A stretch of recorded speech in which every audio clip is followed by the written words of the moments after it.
बिस्मिल्लाहिर्रहमानिर्रहीम यानी शुरू करता हूँ उस खुदा का नाम लेकर जो बड़ा मेहरबान है, निहायत रहम वाला है। परंतु मुसलमान धर्म के भाई बहनों को तो पता ही नहीं कि वो रहमान खुदा कौन है, बड़ा मेहरबान अल्लाह कौन है।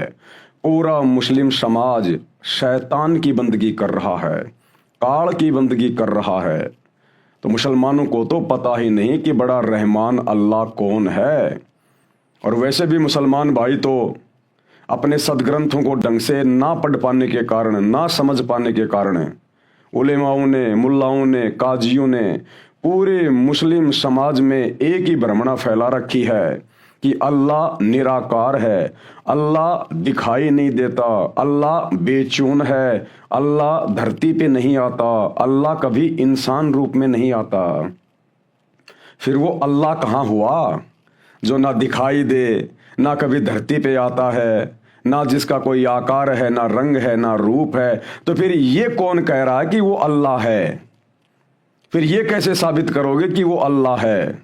इसलिए पूरा मुसलमान समाज जिसे वर्तमान में अपना अल्लाह मान के, खुदा मान के बंदगी कर रहा है, वो असल में शैतान है। शैतान जिसने 1400 साल पहले जिब्राइल फरिश्ते के माध्यम से हजरत मोहम्मद के ऊपर कुरान शरीफ नाजिल की थी। तो मुसलमान भाइयों को तो पता ही नहीं अल्लाह कौन है। अल्लाह की जानकारी भी अब दी जाएगी आपको। अल्लाह की जानकारी स्वयं अल्लाह कबीर ने दरवेश रूप में, संत रूप में, सतगुरु रामपाल जी के रूप में प्रकट होकर स्वयं ही दी है, क्योंकि अल्लाह की जानकारी अल्लाह के सिवा कोई दूसरा सृष्टि में नहीं दे सकता। तो उसी अल्लाह के नाम से शुरू करते हैं, उसके जयकारे के नाम से आज का वीडियो। बिस्मिल्लाहिर्रहमानिर्रहीम। परमपिता परमेश्वर, सारी सृष्टि के रचनहार, कुल मालिक, असंख्य ब्रह्मांडों के स्वामी, जगत गुरु, तीनों लोकों में प्रवेश करके सबका भरण पोषण करने वाले राजाधिराज, आत्माधार, नाथों के नाथ, देवों के देव महादेव, सर्वेश्वर, महेश्वर, मृत्युंजय, अजरो अमर, आदि अनादि, सनातनी प्रभु, जगत पिता जगदीश्वर, श्री श्री 1008 की उपाधि के वास्तविक अधिकारी, अकाल मूर्त, शब्द स्वरूपी राम वासुदेव, सर्वगतम ब्रह्म, परम पूज्य, प्रथम पूज्य, परम संत, परम पुरुष, परम धनी, परम दयालु, सत्य कबीर, हक्का कबीर, अल्लाहु कबीर, अल्लाहु अकबर, बाखबर, अल्लाह ताला, जगत के तारणहार, जगत के मुक्तिदाता, जगत के जगन्नाथ, हारे के सहारे, हिंदुओं के राम, मुसलमानों के अल्लाह, सिखों के वाहिगुरु, ईसाइयों के मसीह, दया के सागर दयानिधि, करुणा के सागर करुणानिधि, स्वयंभू परिभू, संकट मोचन, कष्ट हरण, मंगल करण, दुख भंजन, अविगत कबीर, निर्विकार निर्विषम परमात्मा, अलय अलेख सतगुरु, आदि अनादि सतगुरु, असली मर्यादा पुरुषोत्तम, असली राम, असली कृष्ण, असली घनश्याम, असली मुरारी, राजाओं के राजा, महाराजाओं के महाराजा, शहंशाहों के शहंशाह, सम्राटों के सम्राट, भगवानों के भगवान, अल्लाहों के अल्लाह, प्रभुओं के प्रभु, मसीहाओं के मसीह, सच्चे वाहिगुरु, बाबाओं के बाबा, पीरों के पीर, सेठों के सेठ, जगत सेठ, सावड़सा सेठ, सर्वगुण संपन्न, अनंत कोटि कलाओं के स्वामी, अनंत कोटि ब्रह्मांडों के नायक, योगियों में महायोगी, ध्यानियों में महाध्यानी, सिद्धों में परम सिद्ध, ज्ञानियों में तत्व ज्ञानी, ब्रह्म ज्ञानी, महाज्ञानी, परम ज्ञानी, सर्वश्रेष्ठ ज्ञानी, विज्ञानी, युवा कबीर, समरथ कबीर, असमवाद, अमित ओझा, सच्चे रहनुमा, करीम अल्लाह, सुभान अल्लाह, दुनिया के अंतिम पैगंबर, 8 सितंबर 1951 से गांव धनाना, जिला सोनीपत, हरियाणा, भारतवर्ष की पावन भूमि पे प्रकट रियल कल की भगवान श्री नारायण साकार हरि, श्री बाबा साहेब, नूर अनंत परमात्मा, सच्चे दरवेश, सच्चे मसीहा, संत श्रोमणी सतगुरु रामपाल जी परमेश्वर जी के चरण कमल में लाइव वीडियो देख रहे आप और हम सभी भाई बहनों का अनंत कोटि दंडवत प्रणाम। भाई और बहनों, ये पवित्र पुस्तक जो आपकी आंखों के सामने है, मुसलमान नहीं समझे ज्ञान कुरान, ये कोई सामान्य पुस्तक नहीं है, कोई छोटी मोटी पुस्तक नहीं है। ये रियल आसमानी होली बुक है, जिसको स्वयं अल्लाह कबीर ने धरती पे प्रकट होकर अपने मुसलमान बच्चों को जगाने के लिए लिखा है, ताकि ये संदेशा उनके मुस्लिम बच्चों तक जाए और वे अपने परम पिता परमेश्वर अल्लाह कबीर को, जो वर्तमान में दरवेश बनकर, साधु बनकर, मुर्शिद बनकर, बाखबर बनकर, तत्वदर्शी संत बनकर धरती पर प्रकट हैं, और अपना आत्म कल्याण करवाएं और काल के षड्यंत्र से बाहर निकले। इस पवित्र पुस्तक पर अभी तक 8 वीडियो बन चुके हैं। आज ये 9 नंबर का वीडियो है। यदि आप पहली बार ये वीडियो देख रहे हैं तो आपसे प्रार्थना करूंगा आप जिस शुरुआत से वीडियो देखना शुरू करें, तभी आपको ये पूरा माजरा समझ में आएगा और आप जिस शैतान के भयंकर षड्यंत्र को समझ पाएंगे। तो पिछले वीडियो में गुरुदेव भगवान ने मुसलमान धर्म के जो उलेमा हैं, विद्वान हैं, मुल्ला मौलवी हैं, काजी हैं, उनकी बहुत सारी गलत धारणाओं का परमाणु के साथ में खंडन किया। मुसलमान धर्म के उलेमाओं का कहना है कि कुरान शरीफ में, कुरान मजीद में, तौरात में, जबूर में, इंजल में ये कहीं नहीं लिखा हुआ है कि जन्म और मृत्यु बारंबार होती है। उन लोगों का मानना है कि सिर्फ एक बार ये जन्म मिला है और जितने भी हमारे मुसलमान धर्म के व्यक्ति हैं, हमारे नबी हजरत आदम से लेकर और जब तक वो कयामत का दिन नहीं आता है जो खरबों वर्ष बाद आएगा, तब तक जितने भी मुस्लिम हैं वो सब कब्रों में दफनाए जाएंगे और कयामत के दिन उनको कब्रों से बाहर निकाला जाएगा। और जैसे जिसने कर्म किए हैं, अच्छे कर्म किए हैं तो वो जन्नत में जाएगा, सुख भोगेगा, और जिसने बुरे कर्म किए हैं वो जहन्नुम में जाएगा, दुख उठाएगा। और बाकी नीचे की सारी जो पृथ्वी है, चांद, सूरज, आकाश, तारे, सितारे, ये पूरी कायनात समाप्त कर दी जाएगी। केवल जहन्नुम अर्थात नरक बचेगा, जहां पर बुरे कर्म करने वाले मुसलमानों को सजा दी जाएगी, और दूसरा जन्नत बचेगी, जहां पर अच्छे कर्म करने वाले मुसलमानों को सदा सदा के लिए सुख भोगने के लिए वहां बैठाया जाएगा। और अल्लाह जिस 7वें आसमान पर रहता है बस वो बचेगा, बाकी सब नष्ट हो जाएगा। तो मुसलमान धर्म के उलेमाओं की इन गलत और मिथ्या धारणाओं को, जो कि उनका अपना मनमुखी आचरण है, उनकी अपनी मनमुखी बातें हैं, मुसलमान धर्म की पुस्तकों में ऐसा कहीं नहीं लिखा हुआ है। इन सब बातों का सतगुरु रामपाल जी ने पिछले वीडियो में आप जी ने देखा किस प्रकार से मुस्लिम धर्म की पवित्र पुस्तकों से आयतें दिखा दिखा के खंडन किया है और समझा दिया कि 21 ब्रह्मांड में सभी जीव मनुष्य शरीरधारी, उनका बारंबार जन्म होगा और उनकी मृत्यु होगी, क्योंकि इस काल को, इस शैतान को प्रतिदिन 1 लाख स्त्री पुरुष इसको खाने का आदेश मिला हुआ है। तो इसने यहाँ पर ब्रह्मा जी के माध्यम से जीवों की उत्पत्ति करवानी है, विष्णु जी के माध्यम से पालन पोषण, उनको आपस में मोह ममता में जकड़ के रखना होता है, और तमोगुण शंकर जी के माध्यम से अंत में उनका सर्वनाश करवा दिया जाता है, मृत्यु करवा दी जाती है किसी भी बहाने। तो ये शैतान का भयंकर षड्यंत्र है, जिसका पर्दाफाश सतगुरु रामपाल जी ने मुसलमान धर्म की पवित्र पुस्तकों से ही कर दिया है। सिर्फ आपको देखकर समझने की आवश्यकता है। अब ये परले क्या होती है, मुसलमान जिसको कयामत कहते हैं, असल में मुसलमान धर्म के लोग तो ये भी नहीं जानते वास्तव में कयामत होती क्या है, परले क्या होती है। ये बहुत प्रकार की होती हैं, परले होती हैं, परले भी कई प्रकार की होती हैं, उसके बाद महापरले होती है, महापरले भी कई प्रकार की होती है, उसके बाद दिव्य महापरले होती है, और दिव्य महापरले भी कई होती हैं। तो मुसलमान धर्म के लोग तो ढंग से परले यानी कयामत के विषय में भी नहीं जानते। और अब आप जी इस पवित्र पुस्तक मुसलमान नहीं समझे ज्ञान कुरान, इसके अंदर अल्लाहु कबीर सतगुरु रामपाल जी के कर कमल से इन कयामतों के विषय में लिखा हुआ लेख जो पढ़ने जा रहे हैं, ये लेख इस पूरी कायनात में, पूरी सृष्टि में सिवाय सतगुरु रामपाल जी के, इस अल्लाहु कबीर के दूसरा कोई नहीं जान सकता। क्योंकि सूरत फुरकानी 25 आयत नंबर 52 से 59 में मुसलमान धर्म के भाई बहन जिसे अपना खुदा मानते हैं, अल्लाह मानते हैं, वो असल में शैतान है, जो हजरत मोहम्मद के ऊपर आयतें नाजिल करते हुए कह रहा है आयत नंबर 59 में कि ए पैगंबर, जिस अल्लाह ने जो तुझे जिंदा रूप में मिला था, चैतन्य रूप में मिला था काबा में, उस जिंदा पे भरोसा रख, वो कभी मरने वाला नहीं है। और जिस अल्लाह ने 6 दिन में पूरी कायनात को रचा, आसमान और जमीन के दरमियान जो भी कुछ था उसको बनाया, और 7वें दिन तख्त पे जा बैठा, उसकी जानकारी किसी बाखबर से जा पूछो। यानी उस सुप्रीम अल्लाह के बारे में मुसलमान धर्म के डुप्लीकेट अल्लाह इस शैतान को भी ज्ञान नहीं है, और कह दिया कि उसकी खबर तो किसी बाखबर से जा पूछो, किसी इल्म वाले से, जानने वाले से पूछो। तो भाई वो बाखबर, वो इल्म वाला अल्लाह कबीर स्वयं धरती पर सतगुरु रामपाल जी के रूप में प्रकट है। आप और हम सभी भटकी हुई आत्माओं को शैतान के षड्यंत्र से छुड़वाकर अपने सातवें आसमान सतलोक में ले जाने के लिए आया है। अब वे इस पुस्तक में लिख रहे हैं कि मुसलमान धर्म के लोग तो कयामत के विषय में भी नहीं जानते। कयामत होती क्या है? कयामत से ऊपर तो कई कयामत हैं जिनको परले कहा जाता है, महापरले, दिव्य महापरले। तो देखिए वो क्या होती हैं, किस प्रकार से होती हैं। पवित्र पुस्तक मुसलमान नहीं समझे ज्ञान कुरान, वीडियो नंबर 9। अब पढ़ें परले, महापरले तथा दिव्य महापरले की जानकारी। एक होती है परले, एक होती है महापरले और एक होती है दिव्य महापरले। जब ये दिव्य महापरले होती है उस समय ये तुम्हारा डुप्लीकेट खुदा, डुप्लीकेट अल्लाह, शैतान भी खुदा के द्वारा, सुप्रीम गॉड अल्लाह कबीर के द्वारा नष्ट कर दिया जाता है और इसके पूरे के पूरे ब्रह्मांड भी समाप्त कर दिए जाते हैं। फिर से वो परमात्मा रिकंस्ट्रक्शन करता है, फिर से नई सृष्टि इसको रच के देता है और फिर से उसी प्रकार जीव की उत्पत्तियां शुरू हो जाती है, नर और नारी करके।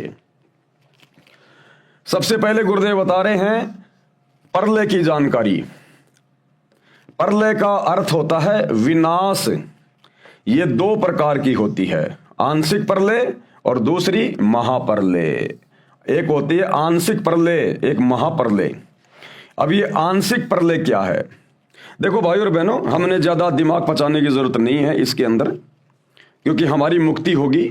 हमारे गुरुदेव भगवान ने, अल्लाह कबीर ने हमें जो भक्ति दे दी है, जो शत भक्ति मंत्र हमारे को दे दिए हैं, जो पांचों यज्ञ हमें दे दी हैं, जिससे शैतान से हमारा छुटकारा होगा और हम अपने अल्लाह कबीर परमेश्वर के पास में जाएंगे। लेकिन ये जानकारी इसलिए दी जा रही है कि इस काल ने, शैतान ने, डुप्लीकेट खुदा ने हर धर्म के अंदर अपने झूठे प्रचारक भेज रखे हैं। मुसलमान धर्म में जिनको मुल्ला मौलवी और काजी कहा जाता है, उलेमा कहा जाता है। हिंदू धर्म में जिनको संत, महंत, आचार्य, शंकराचार्य, महामंडलेश्वर कहा जाता है। ये सब के सब काल के एजेंट हैं, इस शैतान के एजेंट हैं और इनका केवल एक ही काम है कि इन भोली भाली अल्लाह कबीर की आत्माओं को धर्म और आदि अधूरी भक्ति के आधार से फंसा के रखना और काल का भोजन तैयार करवाना। तो परमेश्वर उन लोगों की जानकारी के लिए कि नालायकों, परले क्या होती है, महापरले क्या होती है, कब तुम्हारा डुप्लीकेट खुदा शैतान भी नष्ट होता है, ये सारी जानकारी यहां पृथ्वी पर किसी को नहीं है। तो कोई ये ना समझे कि सतगुरु रामपाल जी कोई ऐसे वैसे संत हैं, इनको जानकारी नहीं होगी। जो जानकारी सतगुरु रामपाल जी बताने जा रहे हैं, ये जानकारी तुम्हारे डुप्लीकेट खुदा शैतान को भी नहीं है, ब्रह्मा विष्णु महेश को भी नहीं है। ये जानकारी आंशिक परले ये दो प्रकार की होती है। एक तो चौथे युग, कलयुग के अंत में पृथ्वी पर एक निकलंक नामक 10वां अवतार आता है, जिसे कल्कि भी कहा है। वह उस समय कलयुग के सभी भक्तिहीन मानव शरीरधारी प्राणियों को अपनी तलवार से मारकर समाप्त करेगा। आंशिक प्रलय क्या होती है? 4 युग होते हैं, सतयुग, त्रेता, द्वापर और कलयुग। वर्तमान में कलयुग चल रहा है। कलयुग अभी केवल 5,500 वर्ष बीता है और कलयुग की कुल आयु है 4,32,000 वर्ष। तो कलयुग के लास्ट में, एंड में विष्णु का अवतार आएगा। जैसे त्रेता में रामचंद्र जी आया था, श्री कृष्ण जी आए थे, परशुराम जी आए थे, ऐसे ही कलयुग के एंड में 10वां अवतार आएगा, निकलंक, जिसको कल्कि भी कहा जाता है। वो क्या करेगा? उस समय जो भक्तिहीन प्राणी होंगे, उस समय माहौल बहुत ज्यादा बिगड़ जाएगा, पृथ्वी पर हाहाकार मच जाएगा, जिसका आगे गुरुदेव भगवान जिक्र कर रहे हैं कि क्या क्या होगा उस समय। तो उस समय वो विष्णु का अवतार आएगा कल्कि, लाखों साल बाद, और वो भक्तिहीन प्राणियों को घास की तरह काटेगा, घास की तरह। और जो अच्छी आत्मा होंगी वही बचेंगी, बाकी सबको वो मारेगा, सबको समाप्त करेगा। और उसके बाद में इस पृथ्वी की दोबारा से रिकंस्ट्रक्शन की जाएगी। पूरी पृथ्वी के ऊपर फिर जल ही जल हो जाएगा, जल ही जल। पूरी पृथ्वी एक बार फिर से रिकंस्ट्रक्ट की जाएगी परमेश्वर के द्वारा। उसको कहते हैं आंशिक प्रलय। ये दो प्रकार की होती है। एक तो चौथे युग कलयुग के अंत में पृथ्वी पर एक नीकलंक नामक 10वां अवतार आता है, जिसे कल्कि भी कहा है। वह उस समय कलयुग के सभी भक्तिहीन मानव शरीरधारी प्राणियों को अपनी तलवार से मारकर समाप्त करेगा।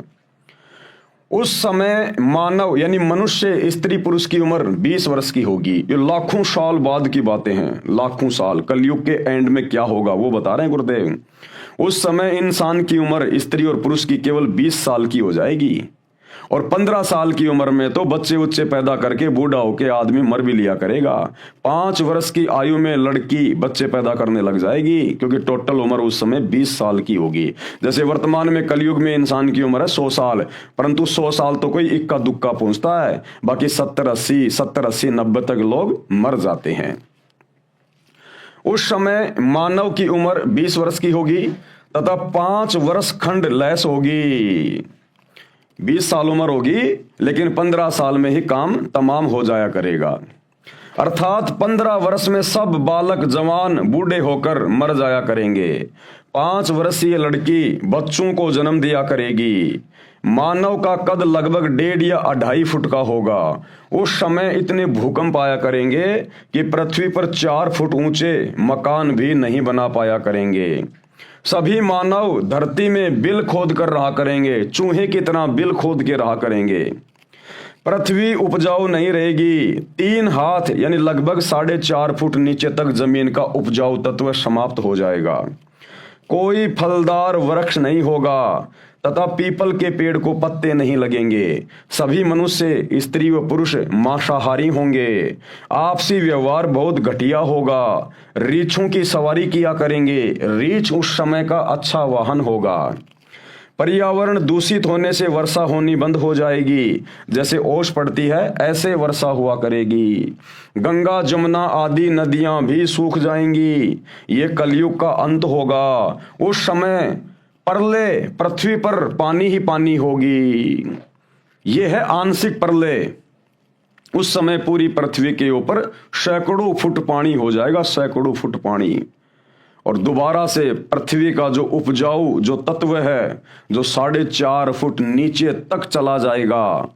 आप देख लो आज किस प्रकार से यूरिया डाला जा रहा है, किस प्रकार से पेस्टिसाइड्स का यूज किया जा रहा है, केमिकल का यूज हो रहा है। फैक्ट्रियों में किस प्रकार से केमिकल उत्पन्न होता है, कहां कहां यूज हो रहा है। तो पृथ्वी का उपजाऊपन भी नष्ट हो जाएगा 4.5 फुट तक। तो उस समय फसल तो पैदा होगी नहीं, इसलिए सब लोग मांसाहारी होंगे, मांस खाया करेंगे। और 1.5 से 2.5 फुट की इंसान की हाइट हो जाएगी। और इतने भूकंप आएंगे उस समय, क्योंकि भाई और बहनों ये जो सृष्टि है काल की, ये पाप और पुण्य के आधार से चलती है। लेकिन लोग इन बातों से अनभिज्ञ हैं। देखो, एक इंसान है रोड पे खड़ा होकर भीख मांग रहा है तो वो भी इंसान ही। और एक इंसान देश का प्रधानमंत्री बन के सारी सुख सुविधा भोग रहा है। तो दोनों इंसानों में इतना अंतर क्यों? सिर्फ पाप और पुण्य का, भक्ति का। कबीरा सब जग निर्धना, धनवंता ना कोय, धनवंता सो जानिए जिसके पास राम नाम धन होए। तो जो आज भिखारी बन के रोड पे दिए बाबा 1-1 रुपए के लिए जो सारा दिन धूप में खड़ा रहता है ना, है वो भी इंसान ही। लेकिन वर्तमान में उसके पास में भक्ति नहीं है, उसके पास में पुण्य नहीं है, केवल उसके पाप कर्म बचे हुए हैं। कभी किसी मानव जन्म में उसने पहले दान पुण्य नहीं किया, भक्ति नहीं करी। आत्मा चार्ज होती है भक्ति से, भक्ति से चार्ज होती है, भक्ति से बनते पुण्य। तो वो उसने किसी मनुष्य जन्म में किए नहीं, अब की बार उसके हाथ कुछ लगा नहीं। भिखारी बन के सारा दिन रोड पे दिए बाबा, कोई 1 रुपया दिखाता है, कोई 2 रुपया दिखाता है। और दूसरा व्यक्ति देश का राजा बन के, मंत्री, प्रधानमंत्री, राष्ट्रपति बन के, बड़ा बड़ा उद्योगपति बन के ऐशो आराम कर रहा है। क्यों? क्योंकि जब कभी उसका पहले मनुष्य जन्म था, उसने भक्ति भी की, उसने दान पुण्य भी किया, संतों के सत्संग भी सुने और उनकी शरण में भी था, जिस कारण से उसकी बैटरी चार्ज है। उसके पास में भक्ति धन है, उसके पास में पुण्य है, और उन्हीं पुण्यों की बदौलत आज वो अच्छी पोस्ट पे है। तो कलयुग के एंड में भक्ति कोई करेगा नहीं, भक्ति यहां रहेगी नहीं, और माहौल इतना भयंकर तरीके से बिगड़ जाएगा कि आपस में व्यवहार भी एक दूसरे के प्रति अच्छा नहीं होगा। कोई भी स्त्री पतिव्रता नहीं होगी। ना जाने कितने कितने उनके यार दोस्त होंगे, कितने कितने लोगों के साथ में वो शारीरिक मिलन किया करेंगे। कोई पतिव्रता नहीं रहेगा, ना स्त्री ना पुरुष, और फसल उपजेगी नहीं, क्योंकि पाप के कारण धरती पे अनाज भी उत्पन्न होगा नहीं। उनको कठिनाइयां भोगनी पड़ेंगी, वो कष्ट भोगने पड़ेंगे उनको, जिस कारण से मांस खाया करेंगे, मांस सब मांसाहारी हो जाएंगे। और इतने भूकंप आएंगे, इतने भूकंप आएंगे, कोई 4 फुट का मकान बनाकर भी नहीं रह पाएगा, 4 फुट का मकान बनाकर भी, इसलिए जमीन में बिल खोद के रहेंगे। तो वो समय आएगा। इसलिए ये परमात्मा अल्लाह कबीर सतगुरु रामपाल जी धरती पे आए हुए हैं कि ए आत्माओं, आने वाले समय में अगर तुम वर्तमान में पार नहीं हुए तो तुम्हें कैसे कैसे कष्ट भोगने पड़ेंगे, तुम्हें कैसी कैसी समस्याओं का सामना करना पड़ेगा, तुम्हारा जीना दूभर हो जाएगा, फिर तुम्हें कोई मौका नहीं मिलेगा भक्ति करने का उस समय। इसलिए मान जाओ, सुधर जाओ, सत्संग सुन लो, सबकी जेब में मोबाइल हैं, अपने अल्लाह कबीर परमपिता परमेश्वर की पहचान कर लो, शैतान के लोक से निकल चलो। उस समय प्रलय यानी पृथ्वी पर पानी पानी होगा, प्रलय होगी, एकदम इतनी वर्षा होगी कि सारी पृथ्वी पर सैकड़ों फुट पानी हो जाएगा। अति ऊंचे स्थानों पर कुछ मानव शेष रहेंगे, यानी जो कुछ भी व्यक्ति बचेंगे ना, वो धार्मिक होंगे, वो निकलंक, वो कल्कि विष्णु का अवतार केवल उन्हीं को छोड़ेगा जो धार्मिक व्यक्ति होंगे, जिनके पास में थोड़ी बहुत भक्ति कमाई होगी। फिर वो क्या करेंगे, जब पृथ्वी पर सैकड़ों फुट पानी हो जाएगा ना, वो ऊंचे स्थानों पे चले जाएंगे, पहाड़ों पे चले जाएंगे। फिर जमीन पर जो सैकड़ों फुट पानी हो जाएगा, धीरे धीरे वो पानी जमीन के अंदर जाएगा और जमीन के अंदर से जो केमिकल है उसको बाहर निकालेगा, और फिर सूर्य की गर्मी से वो केमिकल सूखेगा, वो पानी सूखेगा। फिर पूरी पृथ्वी पर वन ही वन होंगे, पेड़ ही पेड़ होंगे, जिस कारण से फिर से पृथ्वी उपजाऊ बनेगी, बढ़िया वातावरण होगा। पानी सैकड़ों वर्षों में सूखेगा, फिर सारी पृथ्वी पर जंगल उग जाएगा, पृथ्वी फिर से उपजाऊ हो जाएगी। जंगल यानी पेड़ों की अधिकता से पर्यावरण फिर शुद्ध हो जाएगा। कुछ व्यक्ति जो भक्ति युक्त होंगे ऊंचे स्थानों पर बचे रह जाएंगे, उनके संतान होगी वह बहुत ऊंचे कद की होंगी। यानी जो व्यक्ति अंत में जो 1.5 फुट के 2-2 फुट के जो बचेंगे, जो पहाड़ों के ऊपर रहा करेंगे, फिर उसके बाद उनके जो संतान हुआ करेगी वो बढ़िया वातावरण होने से पृथ्वी पर जंगल ही जंगल हो जाएंगे, पृथ्वी का उपजाऊपन फिर से ठीक हो जाएगा। तो उन छोटे छोटे इंसानों को जो बच्चे पैदा होंगे वो उनसे डबल डबल हुआ करेंगे, फिर उसके बच्चे पैदा होंगे वो उससे डबल होंगे। इस प्रकार सैकड़ों फुट की हाइट सतयुग में हो जाती है, फिर वो दोबारा से सतयुग शुरू हो जाएगा। चूंकि वायुमंडल में वातावरण की शुद्धता होने से शरीर अधिक स्वस्थ हो जाएगा, माता पिता छोटे कद के होंगे और बच्चे ऊंचे कद यानी शरीर के होंगे। कुछ समय पश्चात माता पिता और बच्चों का युवा अवस्था में कद समान हो जाएगा। उस समय वातावरण पूर्ण रूप से शुद्ध होगा। इस प्रकार यह सतयुग का प्रारंभ होगा और फिर सतयुग का प्रारंभ हो जाएगा। यह पृथ्वी पर आंशिक प्रलय ज्योति निरंजन यानी काल, ये शैतान के द्वारा की जाती है। अब दूसरी आंशिक प्रलय क्या है? दूसरी आंशिक प्रलय 1000 चतुर्युग पश्चात होती है। दूसरी आंशिक प्रलय होती है वो 1000 चतुर्युग के बाद होती है। पहली आंशिक प्रलय तो हुई चौथे युग के पश्चात, सतयुग, त्रेता, द्वापर और वर्तमान में चल रहा है कलयुग, इसके एंड में होगी। दूसरी आंशिक प्रलय वो कब होगी? वो 1000 चतुर्युग के बाद, क्योंकि जो ब्रह्मा जी हैं, इस काल का बेटा, शैतान का जो बेटा है ब्रह्मा, इस ब्रह्मा का एक दिन इतना लंबा है, कितना? 1008 चतुर्युग का ब्रह्मा जी का एक दिन है, और इसकी कुल 100 वर्ष की उम्र है, 100 वर्ष की आयु, और इसका एक दिन कितना लंबा है? 1008 चतुर्युग का, और 1008 चतुर्युग की ही इसकी रात्रि होती है। अब ये 1008 चतुर्युग का समय कितना होता है? एक चतुर्युग का समय होता है 43,20,000 वर्ष। एक चतुर्युग, सतयुग, त्रेता, द्वापर और कलयुग, ये हो गया एक चतुर्युग, यानी 4 युगों का एक समय चतुर्युग। इन 4 युगों की कुल समय गणना कितनी होती है? 43,20,000 वर्ष। और ऐसे ऐसे 1008 चतुर्युग का ब्रह्मा जी का केवल दिन होता है, दिन। तो जब ब्रह्मा जी का 1008 चतुर्युग का दिन समाप्त होगा, जब रात्रि लगेगी, तो उस समय ये दूसरी आंशिक प्रलय होगी। जब ब्रह्मा जी का दिन होगा और जब दिन समाप्त होगा, रात्रि लगेगी ब्रह्मा जी की, उस समय फिर ये दूसरी आंशिक प्रलय होती है। 1000 चतुर्युग पश्चात होती है, तब श्री ब्रह्मा जी का एक दिन समाप्त होता है। इतने ही चतुर्युग तक रात्रि होती है, यानी 1008 चतुर्युग तक वो प्रलय रहेगी। एक रात्रि तक प्रलय रहती है। वास्तव में श्री ब्रह्मा जी का एक दिन 1008 चतुर्युग होता है। एक ब्रह्मा जी के दिन में 14 इंद्रों का शासन काल पूरा होता है। इंद्र देवताओं का राजा, एक ब्रह्मा जी के एक दिन में, ब्रह्मा जी के एक दिन में 14 इंद्र अपना शासन पूरा करके गधे की योनि में चले जाते हैं। और एक इंद्र का शासन कितना होता है? 72 चतुर्युग।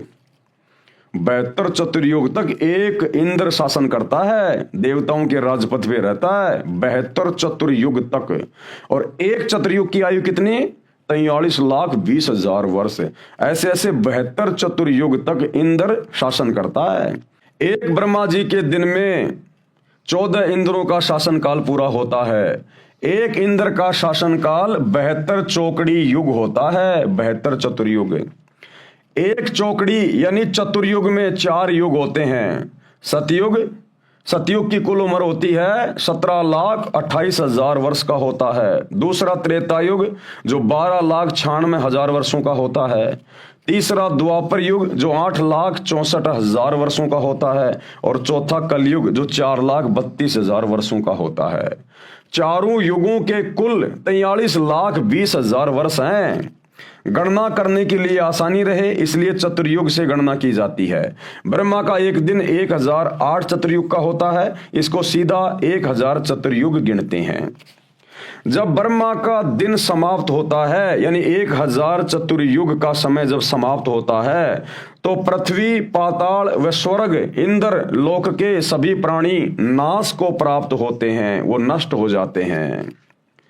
प्रलय में विनाश हुए प्राणी ब्रह्म अर्थात काल जो ब्रह्मलोक में रहता है, ये शैतान तथा व्यक्त रूप से किसी को दर्शन नहीं देता, जिसे अव्यक्त मान लिया गया है, निराकार मान लिया गया है, उस अव्यक्त ब्रह्म यानी काल के लोक में अचेत करके गुप्त डाल दिए जाते हैं। जब ब्रह्मा जी का एक दिन पूरा होता है, रात्रि शुरू होती है, तो ये दूसरी आंशिक जो प्रलय है वो आती है। और जब वो प्रलय आती है तो ये पाताल लोक, स्वर्ग लोक और ये देवताओं के राजा इंद्र का लोक, ये और ये पृथ्वी लोक, ये सब नष्ट हो जाएंगे। नष्ट होने का मतलब जीव नष्ट हो जाएंगे। और सभी जीवों को कहां रखा जाएगा? सभी जीवों को, ये जो ब्रह्म है, जो काल है, शैतान जो किसी के सामने आता नहीं, प्रकट नहीं होता, गुप्त रहता है, अव्यक्त रहता है, सभी जीवों को उसके ब्रह्मलोक में रख दिया जाएगा। जिसे अव्यक्त मान लिया गया है, उस अव्यक्त ब्रह्म यानी काल के लोक में अचेत करके गुप्त डाल दिए जाते हैं। फिर 1000 चतुर्युग, वैसे तो वास्तव में 1008 चतुर्युग की होती है, लेकिन सीधे सीधे 1000 चतुर्युग से काउंटिंग की जा रही है। फिर 1000 चतुर्युग की ब्रह्मा की रात्रि समाप्त होने पर इन तीनों लोकों, पाताल लोक, पृथ्वी लोक, स्वर्ग लोक में उत्पत्ति क्रम प्रारंभ हो जाएगा। फिर से यहां पर जीवों की उत्पत्ति शुरू होती है।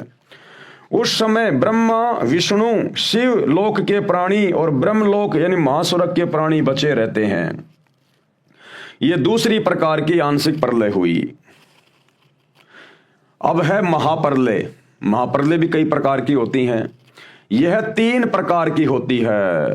अब भाइयों और बहनों, ये बातें इस पूरी कायनात में सतगुरु रामपाल जी के अलावा ना तो आज से पहले किसी ने बताई और ना आगे कोई बता पाएगा। ये स्वयं अल्लाह कबीर है जो सृष्टि को रचता है और इसको नष्ट करवाता है। इनके अलावा कोई नहीं जान सकता।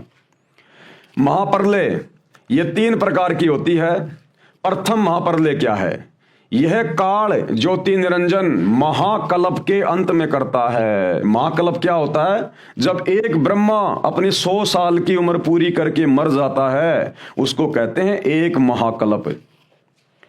यह काल ज्योति निरंजन अर्थात शैतान महाकल्प के अंत में करता है, यानी ब्रह्मा जी के मरने की बात करता है। जिस समय ब्रह्मा जी की मृत्यु होती है, ब्रह्मा जी की आयु, ब्रह्मा की रात्रि 1000 चतुर्युग की होती है तथा इतना ही दिन होता है। 30 दिन रात्रि का एक महीना, 12 महीनों का एक वर्ष और 100 वर्ष का एक ब्रह्मा का जीवन, यह एक महाकल्प कहलाता है। दूसरी महाप्रलय क्या है? 7 ब्रह्मा जी की मृत्यु के बाद एक विष्णु जी की मृत्यु होती है। अब आपको यह पता चल गया ब्रह्मा जी की कितनी आयु है, कितनी लंबी उम्र है। जब ऐसे ऐसे 7 ब्रह्मा जी अपनी आयु पूरी करके मर जाते हैं, तब एक विष्णु जी की मृत्यु होती है। यानी विष्णु जी जो शैतान का पुत्र है, ये तीनों शैतान के पुत्र हैं, काल के, ब्रह्मा विष्णु महेश। यानी विष्णु जी की इतनी लंबी आयु है, जब 7 ब्रह्मा जी अपनी 100 साल की इतनी लंबी उम्र पूरी करके मर जाते हैं, तब एक विष्णु जी मरता है। यानी ब्रह्मा से 7 गुना ज्यादा विष्णु जी की आयु है। और जब ऐसे ऐसे 7 विष्णु मर जाएंगे, तब एक शंकर जी मरता है। यानी शंकर की आयु विष्णु जी से भी 7 गुना ज्यादा है। तो दूसरी जो महाप्रलय होती है वो कैसे होती है? 7 ब्रह्मा जी की मृत्यु के बाद एक विष्णु जी की मृत्यु होती है। 7 विष्णु जी की मृत्यु के उपरांत एक शिव जी की मृत्यु होती है। इसे दिव्य महाकल्प कहते हैं, दिव्य महाकल्प। उसमें ब्रह्मा विष्णु शिव सहित इनके लोकों के प्राणी तथा स्वर्गलोक, पाताल लोक और मृत्युलोक आदि में अन्य रचना तथा उनके प्राणी नष्ट हो जाते हैं। उस समय केवल ब्रह्मलोक बसता है, जिसमें यह काल भगवान, ज्योति निरंजन, शैतान तथा दुर्गा 3 रूपों में, महाब्रह्मा रूप में, महासावित्री रूप में और महाविष्णु, महालक्ष्मी और महाशंकर, महादेवी, पार्वती के रूप में 3 लोक बनाकर रहता है। इसी ब्रह्मलोक में एक महास्वर्ग बना है, उसमें चौथी मुक्ति प्राप्त प्राणी रहते हैं, जैसे मार्कंडे, रूमी ऋषि जैसी आत्मा जो चौथी मुक्ति प्राप्त है, जिन्हें ब्रह्मलीन कहा जाता है। वे यहाँ के तीनों लोकों के साधकों की दिव्य दृष्टि की समता से बाहर होते हैं। स्वर्ग, मृत्यु व पाताल लोकों के ऋषि उन्हें देख नहीं पाते, इसलिए ब्रह्मलीन मान लेते हैं, परंतु वे ब्रह्मलोक में बने महास्वर्ग में चले जाते हैं। फिर दिव्य महाकल्प के आरंभ में काल, ये ज्योति निरंजन, शैतान, ये भगवान ब्रह्मलोक से नीचे की सृष्टि फिर से रचता है। काल भगवान अपनी प्रकृति यानी माया आदि भवानी, जो इसकी पत्नी है ये दुर्गा, जिसको प्रकृति भी कहते हैं, माया भी कहते हैं, आदि भवानी भी कहते हैं, महासावित्री, महालक्ष्मी व महादेवी गौरी के साथ रति कर्म से यानी पति पत्नी मिलन से अपने 3 पुत्रों रजगुण ब्रह्मा, सतगुण विष्णु, तमगुण शिव को उत्पन्न करता है। ये काल भगवान उन्हें अपनी शक्ति से अचेत अवस्था में कर देता है। तीनों ब्रह्मा विष्णु महेश को अपनी पत्नी दुर्गा से पैदा करके उनको कोमा में रखता है। फिर तीनों को भिन्न भिन्न स्थानों पर, जैसे ब्रह्मा जी को कमल के फूल पर, विष्णु जी को समुद्र में शेषनाग की सैया पर और शिव जी को कैलाश पर्वत पर रखता है। तीनों को बारी बारी सचेत कर देता है। उन्हें प्रकृति दुर्गा के माध्यम से सागर मंथन का आदेश होता है। तब यह महामाया यानी मूल प्रकृति शेरावाली ये दुर्गा अपने 3 रूप बनाकर सागर में छुपा देती है। 3 लड़कियों यानी जवान देवियों को प्रकट करती है। तीनों बच्चे ब्रह्मा विष्णु शिव इन्हीं तीनों देवियों से विवाह करते हैं। अपने तीनों पुत्रों को 3 विभाग उत्पत्ति का कार्य ब्रह्मा जी को कि बेटा तू इन जीवों के अंदर रजोगुण के प्रभाव से संतान उत्पन्न करने की प्रेरणा कर। तो जो उत्पत्ति का, जो क्रिएशन का जो डिपार्टमेंट होता है वो ब्रह्मा जी को दे दिया जाता है।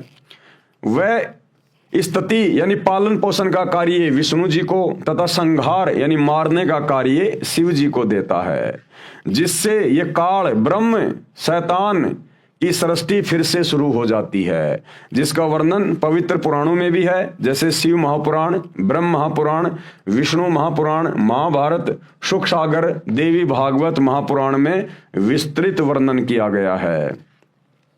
और गीता जी के 14वें अध्याय के श्लोक 3 से 5 में संक्षिप्त रूप से कहा गया है।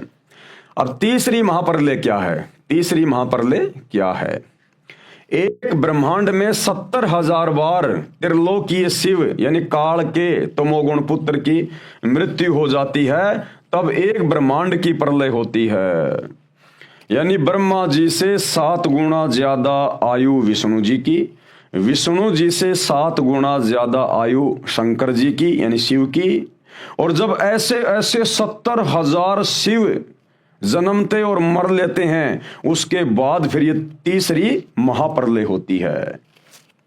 तथा ब्रह्मलोक में तीनों स्थानों पर रहने वाला काल महाशिव अपना महाशिव वाला शरीर भी त्याग देता है।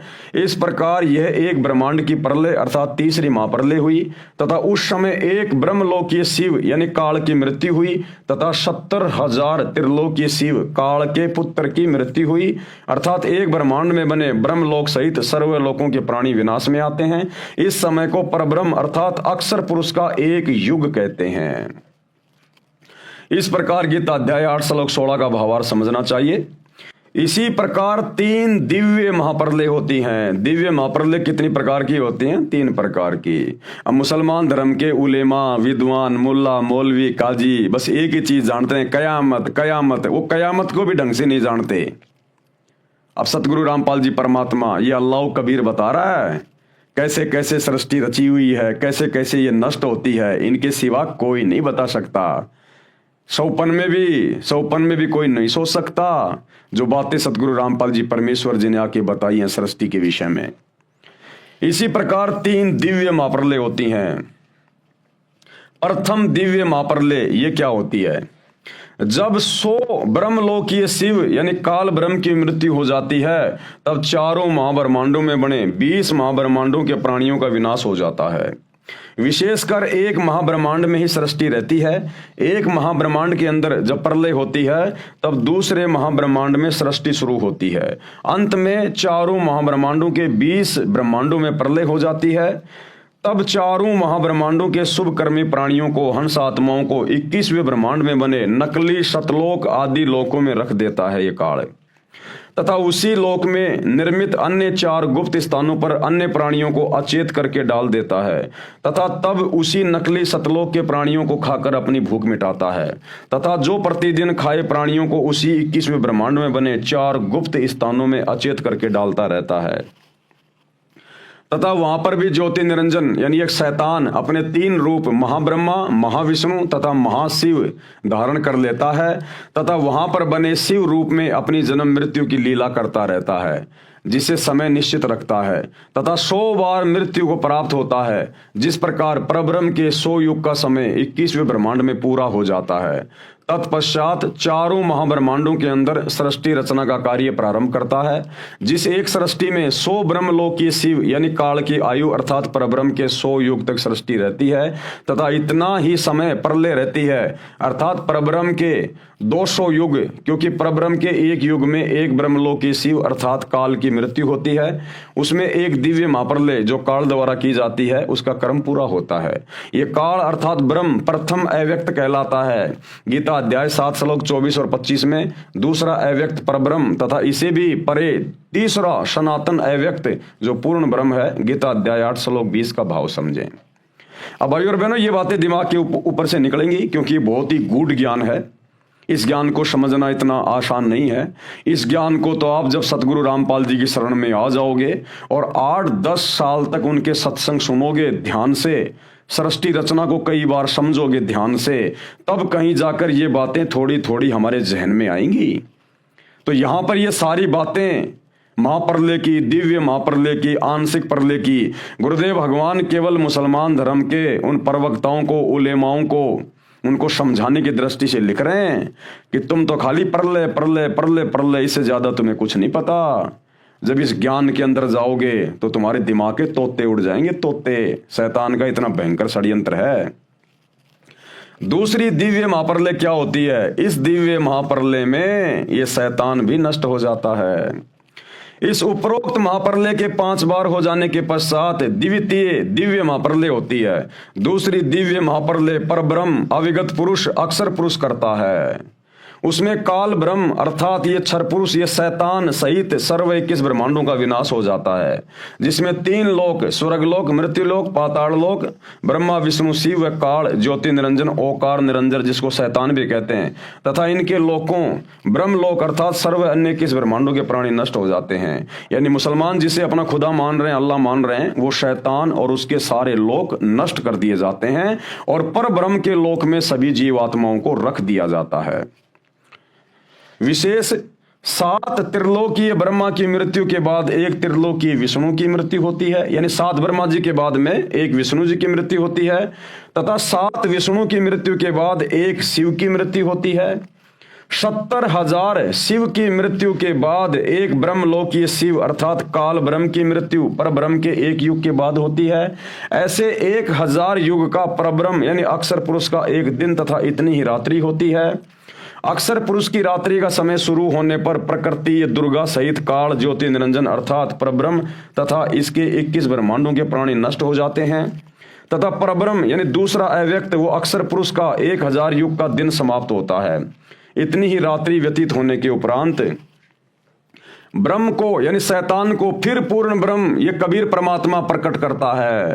गीता अध्याय 8 श्लोक 17 का भाव ऐसे समझें, परंतु ब्रह्मांडों व महाब्रह्मांडों व इनमें बने लोकों की सीमा यानी गोलाकार दीवार समझो समाप्त नहीं होती। फिर इतने ही समय के बाद ये काल तथा माया प्रकृति देवी को पूर्ण ब्रह्म कौन कबीर परमात्मा अल्लाह कबीर अपने द्वारा पूर्व निर्धारित सृष्टि कर्म के आधार पर पुनः उत्पन्न करता है, तथा सभी प्राणी जो काल के कैदी यानी बंदी हैं उनके कर्म आधार पर शरीरों में सृष्टि कर्म नियम से रचता है तथा लगता है कि परब्रह्म रच रहा है।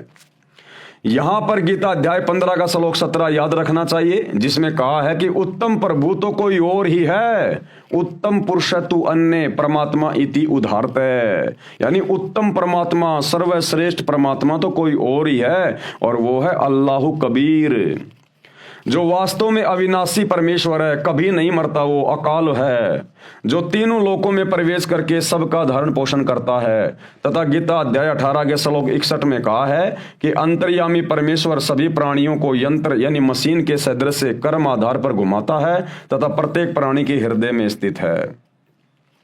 गीता के पाठकों को फिर भ्रम होगा कि गीता अध्याय 15 के श्लोक 15 में काल ब्रह्म यानी ये शैतान कहता है कि मैं सभी प्राणियों के हृदय में स्थित हूं तथा सर्व ज्ञान अपोहन व वेदों को प्रदान करने वाला हूं। हृदय कमल में काल भगवान महापार्वती दुर्गा सहित महाशिव रूप में रहता है तथा पूर्ण परमात्मा भी जीव आत्मा के साथ अभेद रूप से रहता है, जैसे वायु रहती है गंध के साथ, दोनों का अभेद संबंध है परंतु कुछ गुणों का अंतर है। गीता अध्याय 2 के श्लोक 17 से 21 में भी विस्तृत विवरण है।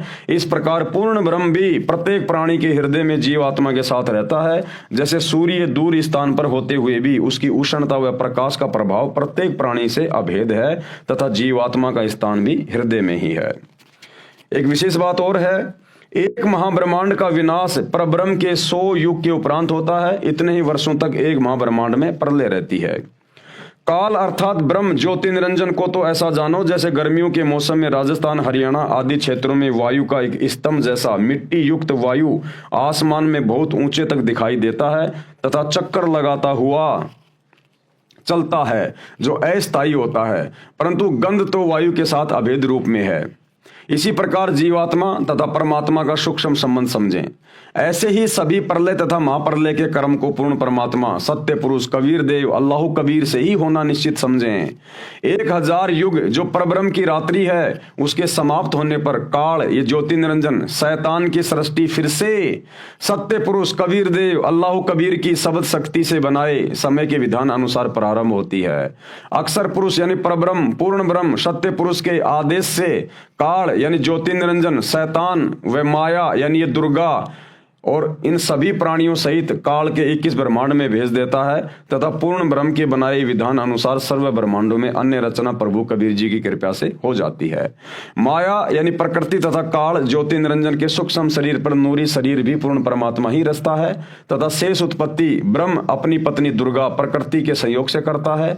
शेष स्थान निरंजन 5 तत्व के आधार से रचता है। फिर काल ये ज्योति निरंजन यानी शैतान इसकी सृष्टि प्रारंभ होती है। इस प्रकार ये परब्रह्म दूसरा अव्यक्त कहलाता है। अब तीसरी दिव्य महाप्रलय, ये तीसरी दिव्य महाप्रलय क्या है? तीसरी दिव्य महाप्रलय, कबीर परमेश्वर अल्लाह कबीर का जो बड़ा बेटा है अचिंत, तो कबीर परमेश्वर के आदेश से उनका बेटा अचिंत तीसरी दिव्य महाप्रलय करता है। और तीसरी दिव्य महाप्रलय में नीचे के जितने भी ब्रह्मांड हैं, इस शैतान के काल के 21 ब्रह्मांड और अक्षर पुरुष के 7 संग ब्रह्मांड, इस सारी रचना को समाप्त कर देता है, नष्ट कर देता है, बिल्कुल खत्म कर देता है। यानी सतलोक से नीचे की जितनी भी रचना है वो सारी नष्ट कर दी जाती है तीसरी दिव्य महाप्रलय में। और फिर परमेश्वर के आदेश से अचिंत फिर से इसको दोबारा से रचता है। जैसा कि पूर्वोक्त विवरण में पढ़ा कि 70,000 काल यानी शैतान के शिव रूपी पुत्रों की मृत्यु के पश्चात एक ब्रह्म यानी महाशिव की मृत्यु होती है। वह समय पर ब्रह्म का एक युग होता है। इसी के विषय में गीता अध्याय 2 श्लोक 12, अध्याय 4 श्लोक 5 तथा 9 में, अध्याय 10 श्लोक 2 में गीता ज्ञानदाता प्रभु कह रहा है, ये शैतान कहता है कि मेरी भी जन्म मृत्यु होती है, वो इस प्रकार से होती है। बहुत से जन्म हो चुके हैं जिनको देवता लोग ब्रह्मा विष्णु महेश शिव सहित वह महर्षि जन भी नहीं जानते, क्योंकि ये सभी देवी देवता महर्षि जन ये सभी इस शैतान से उत्पन्न होते हैं। ये शैतान सबकी उत्पत्ति करता है, ब्रह्म ये काल। तो ये देवी देवता नहीं जान सकते कि कैसे प्रलय होती है, शैतान कौन है, कैसे उसकी मृत्यु होती है, कैसे उसका जन्म होता है। क्योंकि जिस प्रकार अपने बाप की उत्पत्ति को बेटे नहीं बता सकते, वो तो दादाजी बताएगा। तो ये जो ब्रह्म है, जो काल है, ये ब्रह्मा विष्णु महेश का पिता है। तो ब्रह्मा विष्णु महेश अपने पिता की उत्पत्ति के बारे में नहीं जानते। इस ब्रह्म, इस काल शैतान की उत्पत्ति बताएगा सत्य पुरुष परम अक्षर ब्रह्म कबीर देव अल्लाह कबीर, वो बताएगा। तो आज ये सारी की सारी जानकारी जो आपको दिखाई जा रही है, बताई जा रही है, ये अल्लाह कबीर सत्य पुरुष सतगुरु रामपाल जी धरती पे प्रकट हैं, जो सारी की सारी जानकारी दे रहे हैं। तेरे और मेरे बहुत से जन्म हो चुके हैं जिसको देवता लोग ब्रह्मा विष्णु तथा शिव सहित वे महर्षि जन भी नहीं जानते, क्योंकि वे सब मुझसे ही उत्पन्न हुए हैं। कौन कह रहा है? ये शैतान। गीता अध्याय 4 श्लोक 9 में कहा है कि मेरे जन्म और कर्म दिव्य हैं। पर ब्रह्म के एक युग में काल भगवान सदाशिव वाला शरीर त्यागता है तथा पुनः अन्य ब्रह्मांड में अन्य 3 रूपों में विराजमान हो जाता है। ये लीला स्वयं करता है। पर ब्रह्म का एक दिन 1000 युग का होता है, इतनी ही रात्रि होती है। 30 दिन रात का 1 महीना, 12 महीनों का 1 वर्ष तथा 100 वर्ष की परब्रह्म यानी द्वितीय अव्यक्त अक्षर पुरुष की आयु होती है। उस समय परब्रह्म अक्षर पुरुष की मृत्यु होती है। ये तीसरी दिव्य महाप्रलय कहलाती है। तीसरी दिव्य महाप्रलय। तीसरी दिव्य महाप्रलय में सभी ब्रह्मांड तथा अंड, जिसमें ब्रह्म यानी शैतान के 21 ब्रह्मांड तथा परब्रह्म यानी अक्षर पुरुष के 7 संग ब्रह्मांड व अन्य असंख्य ब्रह्मांड नाश में आवेंगे। धुंधुकार का शंख बजेगा, सर्व अंड व ब्रह्मांड नाश में आवेंगे, परंतु वह तीसरी दिव्य महाप्रलय बहुत समय उपरांत होवेगी। वह तीसरी दिव्य महाप्रलय सत्य पुरुष यानी अल्लाह कबीर का पुत्र अचिंत अपने पिता पूर्ण ब्रह्म सत्य पुरुष की आज्ञा से सृष्टि क्रम नियम से जो पूर्ण ब्रह्म ने निर्धारित किया हुआ है करेगा और फिर सृष्टि रचना होगी। परंतु सतलोक में गए हंस दोबारा जन्म मरण में नहीं आएंगे, परंतु जो आत्माएं वर्तमान में उस अल्लाह कबीर की जो सतगुरु रामपाल जी के रूप में धरती पे प्रकट हैं, जो वर्तमान में इनकी भक्ति करके आजीवन मर्यादा में रह के अपना जन्म मरण का रोग समाप्त करवा लेंगे, सतलोक में बैठा दिए जाएंगे। इन सभी प्रलय में, महाप्रलय में, दिव्य महाप्रलय में फिर वो प्राणी उसमें कष्ट नहीं उठाएंगे, क्योंकि परमात्मा उनको सतलोक में बैठा देगा। और सतलोक का कभी भी विनाश नहीं होता है, वहां कभी कोई प्रलय महाप्रलय दिव्य महाप्रलय नहीं होती है। वो अविनाशी लोक हैं, वो शाश्वत रहेंगे, सदा सदा रहेंगे। तो क्या कह रहे हैं गुरुदेव? परंतु सतलोक में गए हंस यानी भगत दोबारा जन्म मरण में नहीं आएंगे।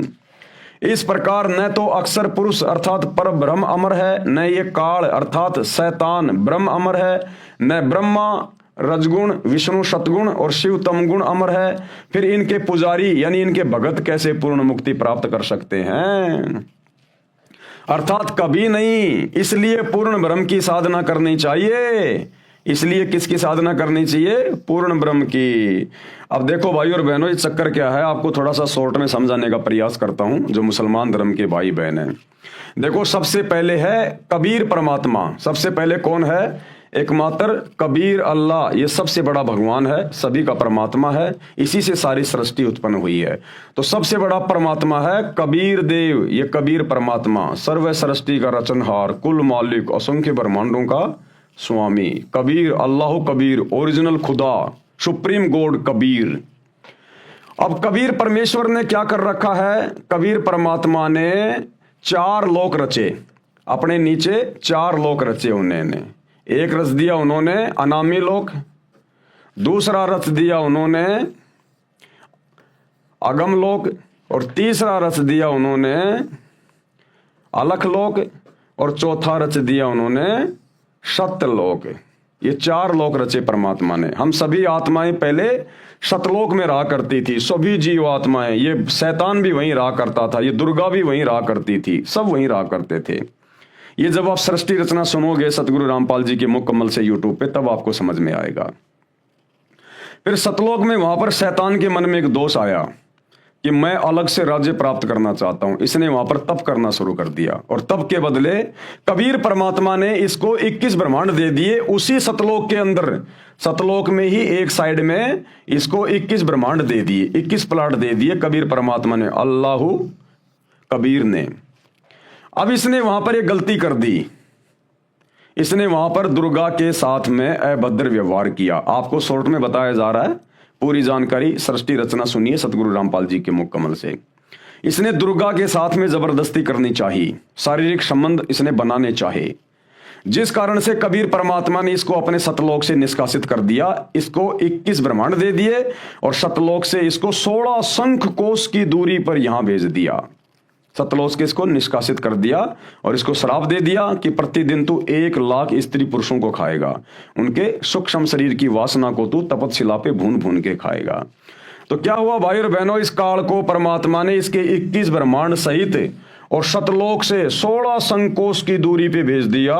16 संकोश की दूरी पे, 16 संकोश की दूरी पे इसको शैतान कहते हैं। इसको बाद में इसका नाम शैतान पड़ गया।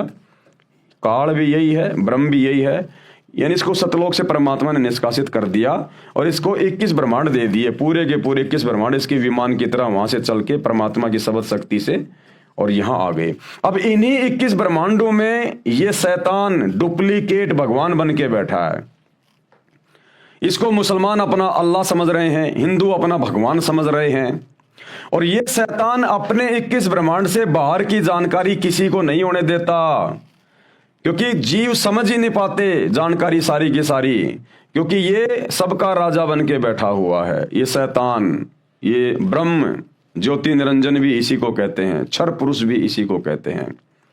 अब इसने क्या किया?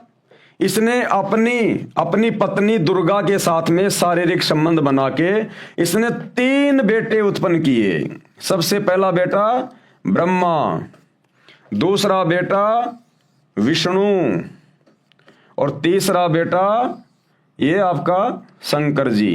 3 बेटे उत्पन्न किए इसने। अब इसको तो श्राप लग गया कि तू प्रतिदिन 1 लाख स्त्री पुरुष खाएगा, और इसको वहां से निष्कासित कर दिया। अब ये क्या करे, अपने भोजन की व्यवस्था कैसे करे ये? और इसने दुर्गा को कह दिया, दुर्गा आज के बाद मैं कभी किसी के सामने नहीं आऊंगा, मैं अपने 21वें ब्रह्मांड में रहूंगा। 21वें ब्रह्मांड में यहां पर इसने एक अपने लिए अपनी जगह बना रखी है, यहां रहता है ये 21वें ब्रह्मांड में, और तू मेरी सारी व्यवस्था करेगी, नीचे की सृष्टि मेरे आदेश से तू चलाएगी, तू संभालेगी। और 3 पुत्र इसने पैदा कर दिए दुर्गा के साथ में संभोग करके, ब्रह्मा विष्णु महेश। सृष्टि रचना में आप पढ़ेंगे कैसे उनको सचेत किया, कैसे उनकी शादियां हुई, कैसे ब्रह्मा जी को वेद मिले, सारी जानकारी। अब भाइयों और बहनों, पूरा का पूरा जो सिस्टम है ये ब्रह्मा विष्णु महेश के माध्यम से चल रहा है। यहां पर ब्रह्मा विष्णु महेश के माध्यम से पूरा सिस्टम चल रहा है। अब इसको जो 21 ब्रह्मांड दिए गए हैं सत्य पुरुष के द्वारा, कबीर परमात्मा के द्वारा, 21 ब्रह्मांड को इसने 5 भागों में डिवाइड कर रखा है। 5 भागों में 5 ब्रह्मांडों का इसने समूह बना रखा है। और केवल एक ब्रह्मांड में यह सृष्टि की उत्पत्ति करवाता है, बाकी 4 ब्रह्मांड इसके खाली पड़े रहते हैं। तो एक ब्रह्मांड में इसने सृष्टि को चलाया हुआ है जिसमें आप और हम सभी लोग फंसे हुए हैं, और इस एक ब्रह्मांड का राजा बना दिया अपने तीनों बेटों को, ब्रह्मा विष्णु और महेश को। ब्रह्मा विष्णु महेश को इसने राजा बना रखा है, और अपनी जानकारी हम जीवों को नहीं होने देता। बाकी हम शिव जीव हैं, हिंदू मुस्लिम सिख ईसाई जितने भी हैं, गधे कुत्ते सुअर, हम यहाँ जीव हैं। ये अपनी जानकारी यहाँ किसी को नहीं होने देता। अपने तीनों बेटों के माध्यम से, ब्रह्मा विष्णु महेश के माध्यम से ये अपने भोजन की व्यवस्था करवाता है। ब्रह्मा के माध्यम से रजोगुण के द्वारा बच्चे उत्पन्न करवाता है, विष्णु के द्वारा एक दूसरे में मोह ममता बनी रहती है, और शंकर जी किसी न किसी बहाने लड़ाई में, झगड़े में, बीमारी में, एक्सीडेंट में मार मार के उनको अपने बाप के पास में भेजता रहता है, यहाँ 21वें ब्रह्मांड में तपतशिला पर।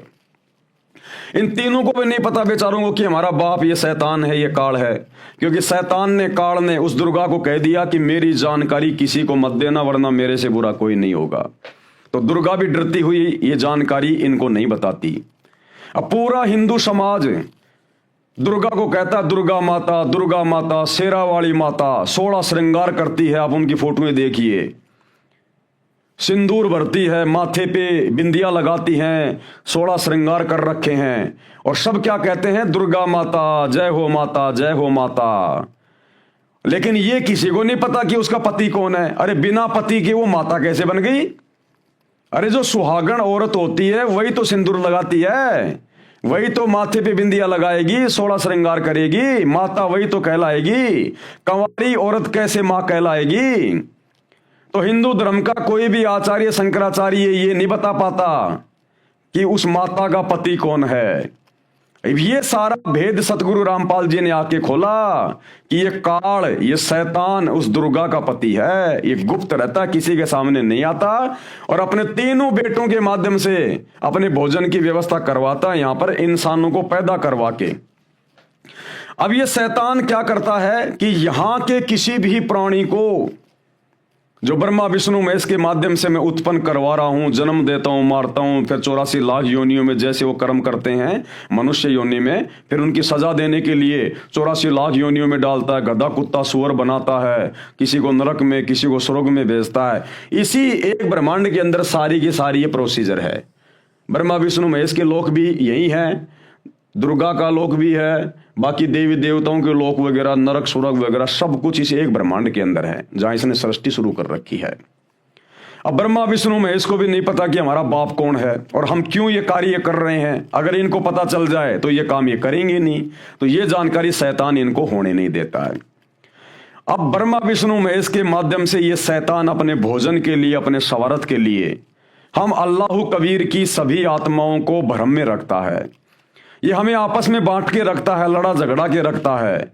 इसी ने अपने अवतार भेजे। इस शैतान ने ब्रह्मा जी का अवतार भेज दिया बाबा आदम और मुसलमान धर्म चलवा दिया। इसी शैतान ने विष्णु जी का अवतार भेज दिया, त्रेता में श्री रामचंद्र, द्वापर में श्री कृष्ण जी भेज दिया, और शंकर जी के अवतार रूप में भेज दिया हजरत मोहम्मद को। और इसी प्रकार तीनों देवताओं के माध्यम से, और विष्णु जी के लोक से आया था आपका ये हजरत, ये ईसा मसीह, जिसने ये ईसाई समाज चला दिया। यानी इस एक ब्रह्मांड की पूरी सृष्टि, जिसमें हिंदू मुसलमान सिख ईसाई दुनिया भर के धर्म जातियां इंसान बनी हुई हैं, ये सारे के सारे ब्रह्मा विष्णु महेश के माध्यम से ये शैतान हैंडल कर रहा है।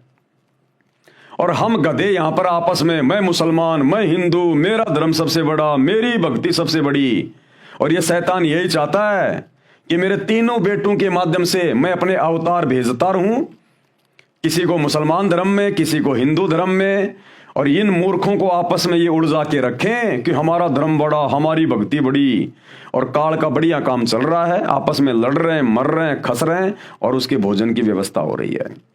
अब भाइयों और बहनों, ये सारा का सारा षड्यंत्र समझाने के लिए ये कबीर भगवान, क्योंकि हम आत्मा इसकी हैं, और जब इसने देखा इस शैतान ने तो मेरी आत्माओं को गधा कुत्ता सुअर बना दिया, नरक में ठोक रहा है, भयंकर कष्ट उठा रही है आत्मा, रो रही हैं, चीख रही हैं, चिल्ला रही हैं, तो ये दयालु परमात्मा है, ये है वो बड़ा मेहरबान रहम दिल वाला, बिस्मिल्लाह रहमान रहीम, ये है वो रहमान रहीम कबीर भगवान। तो फिर ये कबीर भगवान क्या करता है, ये आता है क्योंकि ये सर्वशक्तिमान है, ये कुछ भी कर सकता है। फिर ये परमात्मा आता है यहां पर इस गंदे लोक में, एक बाखबर बन के, तत्वदर्शी संत बन के, साधु बन के, और फिर ये हम आत्माओं को ज्ञान देता है पूरी सृष्टि रचना का, कि तुम्हारे को शैतान ने इस प्रकार से भयंकर षड्यंत्र में फंसा रखा है, और तुम मेरे पास रहा करते थे सतलोक में, जहां किसी चीज की कोई कमी नहीं थी, ना वहां तुम्हारी कभी मृत्यु होती, ना कभी बुढ़ापा आता, ना कोई काम करना पड़ता, तुम्हारे बड़े बड़े महल हैं, तुम्हारे एरोप्लेन हैं, किसी चीज की वहां कोई कमी नहीं है। और तुम इस शैतान के चक्कर में आ गए, शैतान तुम्हारे को बैला फुसला के दुर्गा के माध्यम से यहां ले आया, और अब तुम वापस चलो, मैं तुम्हें ज्ञान देने के लिए आया हूं संत रूप में, दरवेश रूप में। ये शैतान किसी के सामने नहीं आता, ये अव्यक्त रहता है, गुप्त रूप में रहता है यहां पर, ये साकार है, इंसान के जैसा है, लेकिन इसने पूरा का पूरा सिस्टम अपने तीनों बेटे ब्रह्मा विष्णु महेश के माध्यम से शुरू करवा रखा है। ये किसी के सामने नहीं आता, जिस कारण से मुसलमान भाई इसको कहते हैं कि भगवान दिखाई नहीं देता, भगवान निराकार है। मुसलमान कह देते हैं हमारा अल्लाह दिखाई नहीं देता, अल्लाह निराकार है। अरे तुम्हारा अल्लाह यहां बैठा है, ये शैतान, ये काल, ये है तुम्हारा अल्लाह, तुम्हारा भगवान, तुम्हारा गॉड, ये है। ये इसलिए सामने नहीं आता किसी के भी, और सारा का सारा कार्य अपने तीनों बेटों ब्रह्मा विष्णु महेश के माध्यम से कर रहा है। सबको यहां पर जातियों में, धर्मों में उलझा के रखा हुआ है। कभी अपने बेटे ब्रह्मा के लोक से आत्मा भेज देता है, उसको बाबा आदम बना देता है, कभी ये किसी को विष्णु के लोक से भेज देता है, ईसा मसीह को भेज दिया, और शंकर जी के लोक से इसने हजरत मोहम्मद को भेज दिया। तो ये नीचे की जो सृष्टि है सारी की सारी, ये ब्रह्मा विष्णु महेश के माध्यम से चल रही है। ब्रह्मा विष्णु महेश के फिर बाद में अवतार आएंगे, पैगंबर आएंगे, और हम मूर्ख आपस में धर्म और जातियों के नाम पर बटे हुए हैं। तो ये अल्लाह कबीर, ये रहम दिल अल्लाह आकर संत रूप में ये हमें ज्ञान समझाता है। लेकिन हम मूर्ख इतने ज्यादा अज्ञान में रंग चुके होते हैं, हम कह देते नहीं नहीं अल्लाह धरती पे आता ही नहीं, अल्लाह तो निराकार है, अल्लाह दिखाई नहीं देता, अल्लाह तो बेचून है, और हम इनके ज्ञान को नहीं समझते, और जोर जबरदस्ती भाई ये करता नहीं है। तो जो पुण्यात्मा होती हैं, जो इनकी बातों पे गौर कर लेती हैं, इनके सत्संगों को ध्यान से सुन लेती है, वे आत्माएं इनकी भक्ति शुरू कर देती हैं सतगुरु रामपाल जी की, अल्लाह कबीर की। और इनके पास वो भक्ति है जो आपको शैतान के षड्यंत्र से छुड़ा सकती है। अन्यथा भाई यहीं गधे कुत्ते बनते रहोगे, चाहे हिंदू हो, चाहे मुसलमान हो, चाहे अमेरिका का हो, चाहे भारत का हो। ये है पूरा का पूरा इसका षड्यंत्र। और यह षड्यंत्र आपको बखूबी समझ में आएगा जब आप सतगुरु रामपाल जी के मुख कमल से यूट्यूब पर अपनी जेब से मोबाइल निकाल के सर्च करोगे सृष्टि रचना संत रामपाल जी, तो भैया 2-3 घंटे के सैकड़ों वीडियो मिलेंगे, और सभी धर्मों से प्रमाण दिखा दिखा के सृष्टि रचना बता रहे हैं सतगुरु रामपाल जी। कोई मन गढ़ंत कहानी नहीं है। 1-2 बार सुनोगे तो आपको लगेगा कहीं कोई मन गढ़ंत कहानी है, क्योंकि आज से पहले हमने कभी सुनी नहीं। लेकिन जब हम देखेंगे अपने धर्मशास्त्रों में, गीता में, वेदों में, कुरान में, पुराण में, जब हम ये प्रमाण देखेंगे, सबूत देखेंगे, तब हम दांतों तले उंगली दबाएंगे। तब भाई तुम्हें सतगुरु रामपाल जी में परमात्मा दिखाई देगा, अल्लाह कबीर दिखाई देगा। अन्यथा भाई ये शैतान है तुम्हारा अल्लाह जो गुप्त रहता है। मुसलमान जिसे अपना खुदा अल्लाह कहते हैं ना, ये है वो शैतान जिसने हजरत मोहम्मद के ऊपर कुरान शरीफ नाजिल की, हजरत मूसा के ऊपर तौरात नाजिल की, हजरत दाऊद के ऊपर इसने जबूर नाजिल की, हजरत ईसा पे इंजिल नाजिल की। ये है वो शैतान जिसने वेदों का ज्ञान दिया, और जिसने महाभारत के युद्ध में अर्जुन को गीता का ज्ञान दिया श्री कृष्ण जी में प्रवेश करके। ये है वो शैतान, ये किसी के सामने नहीं आता। तो भाई इसने अपने तीनों बेटों के माध्यम से, ब्रह्मा विष्णु महेश के माध्यम से हम सभी को धर्मों में बांट रखा है, जातियों में बांट रखा है। यहां से अपने अवतार, अपने पैगंबर भेजते रहते हैं। तो ये सारी जानकारी अल्लाह कबीर स्वयं आके देता है भाई, ये भेद और कोई नहीं बता सकता। इसलिए सतगुरु रामपाल जी के सत्संग सुनने की आवश्यकता सभी को, जितने भी इंसान है इस पृथ्वी पर। अगर अपना पीछा छुड़वाना चाहते हो तो, शैतान के षड्यंत्र से बाहर निकलना चाहते हो, अन्यथा भैया महा कष्ट। तो मुसलमान धर्म के उलेमाओं खुद भी समझो, और भोली भाली आत्मा को भी समझाओ, और नरक के रास्ते से बाहर निकालो। ये है पूरा का पूरा षड्यंत्र। और ये सतगुरु रामपाल जी के द्वारा सृष्टि रचना को ढंग से सुने बिना, उनके सत्संग ढंग से ध्यान देकर सुने बिना, वह लाख जन्म भी समझ में नहीं आएगा। तो भाई और बहनों, आज के वीडियो में हम केवल इतना ही लेंगे। परमात्मा ने आज हमें 3 प्रकार की जो परले होती है उसके विषय में समझाया। और कल रात्रि 8 बजे सभी भाई बहन फिर से लाइव जुड़िए, क्योंकि कल रात्रि का जो वीडियो होगा वो भी बहुत ज़्यादा इम्पोर्टेंट होगा। ये थोड़ा सा वीडियो शेष है, हम इसको थोड़ा सा और कर लेते हैं इसको पूरा। जिसकी उपासना से जीव सतलोक अमरलोक में चला जाता है, यानी वो कबीर परमात्मा आता है फिर संत रूप में धरती पर, जो आज सतगुरु रामपाल जी के रूप में आए हुए हैं। तो इनकी उपासना से यानी भक्ति से ये जीव सतलोक यानी अमरलोक में चला जाता है। फिर वह कभी नहीं मरता, फिर इस गंदे लोक में नहीं आता और सतलोक में कभी मृत्यु होती नहीं, पूर्ण मुक्त हो जाता है। वह पूर्ण ब्रह्म कबीर देव अल्लाह कबीर तीसरा सनातन अव्यक्त है, जो गीता अध्याय 8 के श्लोक 20-21 में वर्णन है। गीता अध्याय 15 श्लोक 16-17 में यही कहा है। श्लोक 16, इस लोक में 2 पुरुष, एक क्षर पुरुष यानी ये काल शैतान ज्योति निरंजन, तथा दूसरा अक्षर पुरुष यानी परब्रह्म, तथा इनके लोकों के सब प्राणी नाशवान हैं, ये सब मरते हैं। आपने देखा ना तीसरी दिव्य महाप्रलय में अक्षर पुरुष भी, ये शैतान भी, इसके लोक भी सब नष्ट हो जाते हैं। आत्मा सबकी अमर है।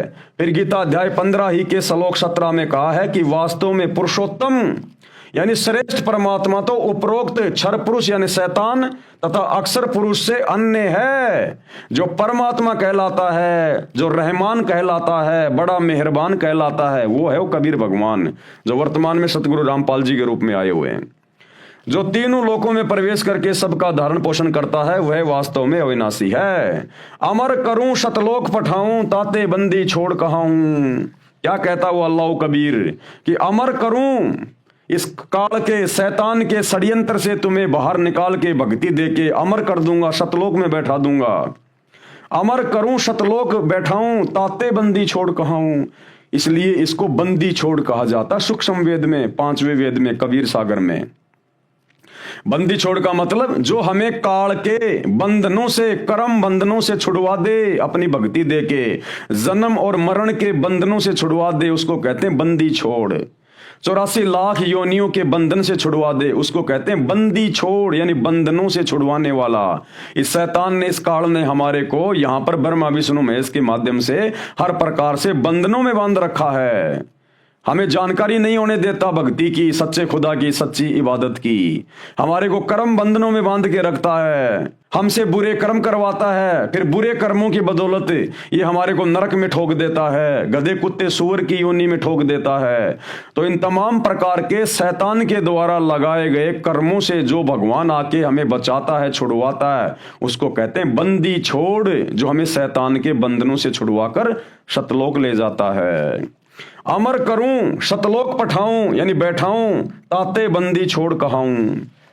उसी पूर्ण परमात्मा अविनाशी परमेश्वर का प्रमाण गीता जी के अध्याय 2 के श्लोक 17 में, अध्याय 3 के श्लोक 14-15 में, अध्याय 7 के श्लोक 13 और 19 व 29 में, अध्याय 8 के श्लोक 3, 4, 8, 9, 10, 20, 21, 22 में, अध्याय 13 श्लोक 12 से 17 तथा 22 से 24, 27 से 28, 30, 31 व 34 तथा अध्याय 4 श्लोक 31-32, अध्याय 5 श्लोक 14, 15, 16, 19, 20, 24, 26 में, अध्याय 6 श्लोक 7 तथा 19, 20, 25 से 27 में तथा अध्याय 18 श्लोक 46, 61, 62 तथा 66 में भी विशेष रूप से प्रमाण दिया गया है। अब ये इतने प्रमाण, इतनी जानकारियां कौन दे सकता है? ये हिंदू धर्म के ठेकेदार चारों शंकराचार्य एक एक वेद को लेके बैठे हुए हैं। आज तक बताया इन्होंने कभी ये ज्ञान इस प्रकार से खुल के? इनको तो शैतान के विषय में भी जानकारी नहीं है। ब्रह्मा विष्णु महेश को ये अजरो अमर बता रहे हैं, यहाँ तो शैतान ब्रह्मा विष्णु महेश का बाप भी मरता है और असंख्य बार मर लिया। तो काहे के शंकराचार्य हैं जिनको वेदों का भी ढंग से ज्ञान नहीं है। विशेष रूप से प्रमाण दिया गया है कि उस पूर्ण परमात्मा की शरण में, कौन सा पूर्ण परमात्मा? अल्लाह कबीर, जो वर्तमान में संत रूप में धरती पे प्रकट है। उस पूर्ण परमात्मा की शरण में जाकर जीव फिर कभी जन्म मरण में नहीं आता, शतलोक चला जाता है। अमर करूं शतलोक पठाऊं, ताते बंदी छोड़ कहाऊं। विशेष काल का जाल समझने के लिए ये विवरण ध्यान रखें कि त्रिलोक में यानी तीनों लोकों में एक शिव जी है जो इस काल का बेटा है, शैतान का बेटा है, यानी ब्रह्मा विष्णु महेश तीनों शैतान के बेटे हैं। जो 7 त्रिलोकीय विष्णु जी की मृत्यु तथा 49 त्रिलोकीय ब्रह्मा जी की मृत्यु के उपरांत मृत्यु को प्राप्त होता है। ऐसे ही काल भगवान एक ब्रह्मांड में बने ब्रह्मलोक में महाशिव रूप में रहता है। परमेश्वर द्वारा बनाए समय के विधान अनुसार सृष्टि का समय बनाए रखने के लिए ये ब्रह्मलोक वाला महाशिव काल भी मृत्यु को प्राप्त होता है।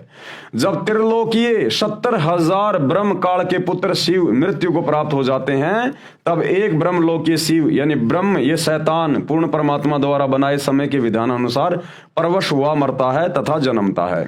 यह ब्रह्मलोकीय शिव यानी ब्रह्म, इसको काल भी कहते हैं। इसकी मृत्यु का समय परब्रह्म अक्षर पुरुष का एक युग होता है।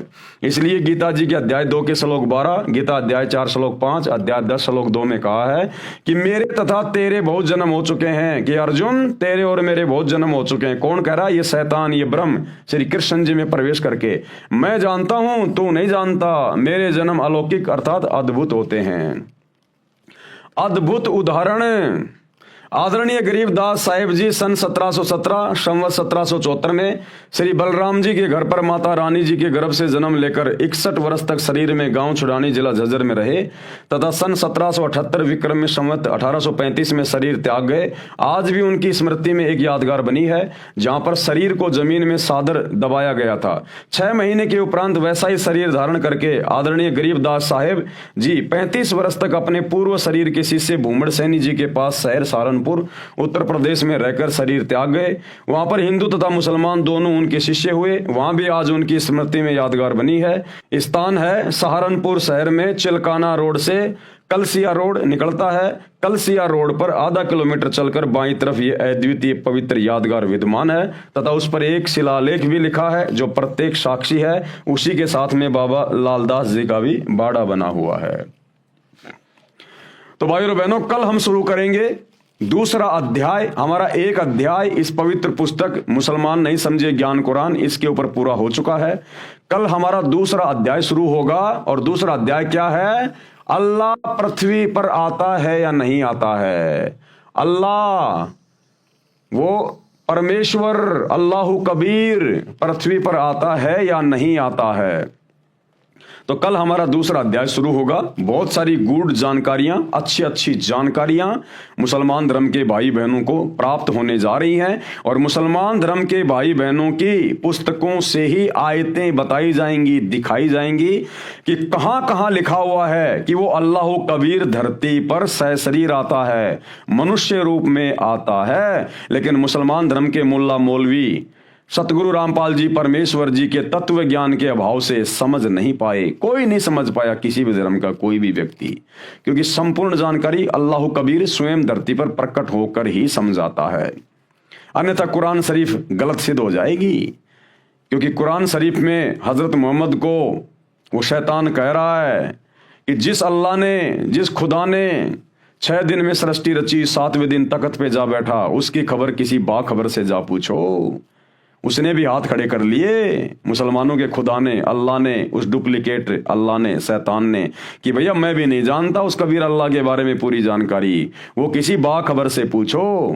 तो भाई बाखबर कौन है जो अल्लाह के बारे में बता देगा? वो अल्लाह स्वयं ही बाखबर बन के आता है। तो आज वो अल्लाह कबीर रहमान अल्लाह स्वयं सतगुरु रामपाल जी के रूप में धरती पर प्रकट है, जिन्होंने अभी अभी इस पुस्तक में अपने कर कमल से इस शैतान की उत्पत्ति और इसकी मृत्यु कैसे होती है, अक्षर पुरुष की उत्पत्ति और उसकी मृत्यु कैसे होती है, ये परले क्या है, महापरले क्या है, दिव्य महापरले क्या है, जिसको आज तक कोई नहीं बताया सतयुग से लेकर वर्तमान तक। तो ये कौन है? सोचने की बात है। थोड़ा सा दिमाग पे जोर डालो, स्वयं अल्लाह कबीर धरती पे प्रकट है। तो भाई और बहनों, आज के वीडियो में केवल इतना ही। कल रात्रि 8 बजे सभी भाई बहन फिर से लाइव जुड़िए। तब तक गुरुदेव भगवान हम सबको आज्ञा दें, इजाजत दें, सद्बुद्धि दें, आशीर्वाद दें। बंदी छोड़ अल्लाह कबीर सच्चे दरवेश सतगुरु रामपाल जी परमेश्वर जी की जय हो।